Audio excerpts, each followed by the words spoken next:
Selamun aleyküm.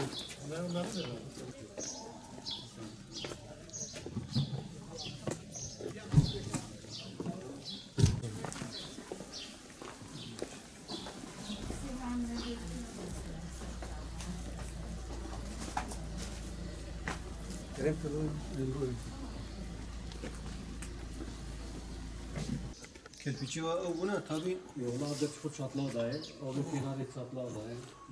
Hediye çatlağı dahi. Evet, tupiş bu pişki ne yapıyor? Vallahi tupiş gibi ilaç tükürüyor. İlaç tükürüyor.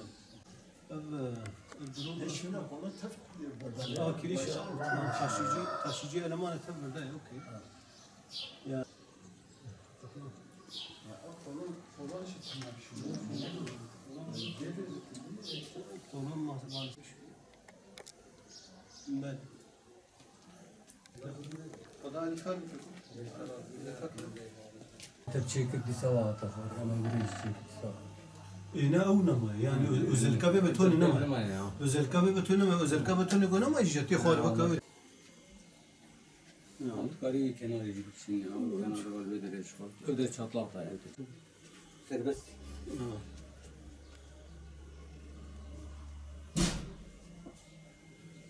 Benim medgo kezi. Cins şoy و فراغ و falan diyeceğim tezgah yani ne yani banyo otuna. Ne olur ki?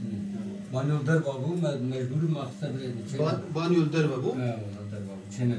4 çocuğu bu arabada Olay ekmeğini onu buradan çıkarıyor. bu araba üstünde sattığın yeşilliklerle mi geçiriyorsun? Öyledir. 4 çocuğu. Aynen öyle. Yani yekbu sebebin müdafaa bana kodaya hakikaten camiye bazıya da bu işe gubat yani hani bu durmata yani bu ne tekrar yani bu ne yok ki. Gerek basınımızdan gerekse de mahalle temsilcilerimizden aldığımız bir bilgiye göre Metin Başarır kardeşimizin evinin çok kötü durumda olduğu bilgisini aldık. Bugün de biz kendilerini ziyaret ettik. Biz de müşahede ediyoruz ki gerçekten ev olmaktan çıkmış. Yarı kerpiç, çamur, yarı betondan müteşekkil bir ev. Fakat Allah muhafaza en ufak bir depremde, sarsıntıda başlarına yıkılabilecek duruma gelmiş. Çok riskli bir durumda ev. Tabii 6 nüfus yaşıyor burada. Anne, baba, 4 çocuk. Ve Metin kardeşimiz küçük bir el arabası üzerinde yeşillik satarak geçimini sağlamaya çalışıyor. Hem bu şartlar altında çocuklarını da okutmaya çalışıyor. Millete, topluma faydalı birey haline getirmeye çalışıyor. Hanımı Allah razı olsun bu şartlarda ona destek veriyor. Kadın kollarımız da gelerek bize iştirak ederek gelip bacımızın durumunu, evin halini gördüler. Ev dediğimiz gibi çatlaklarla dolu, dökülüyor adeta. Evin banyosu yok. İşte yakın tarihe kadar banyo dışarıdayken içeriye almışlar. Hem mutfak banyo bir arada.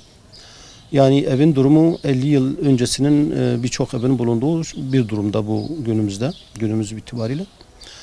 Bundan dolayı bu ve Batman'da öyle sanıyorum ki buna benzer bir başka evlerimiz, ailelerimiz de var.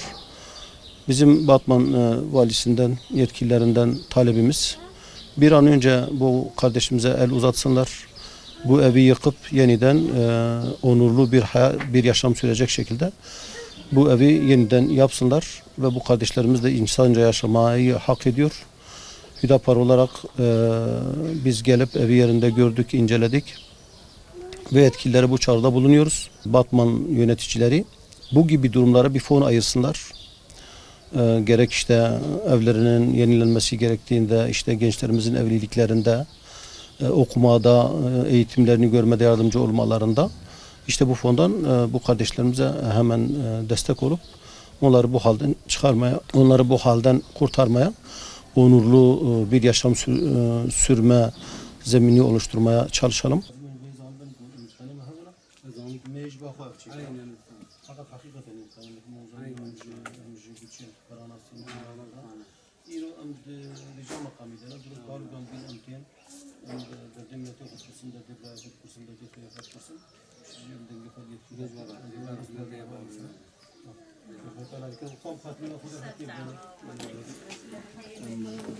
أنا من سبيل مصر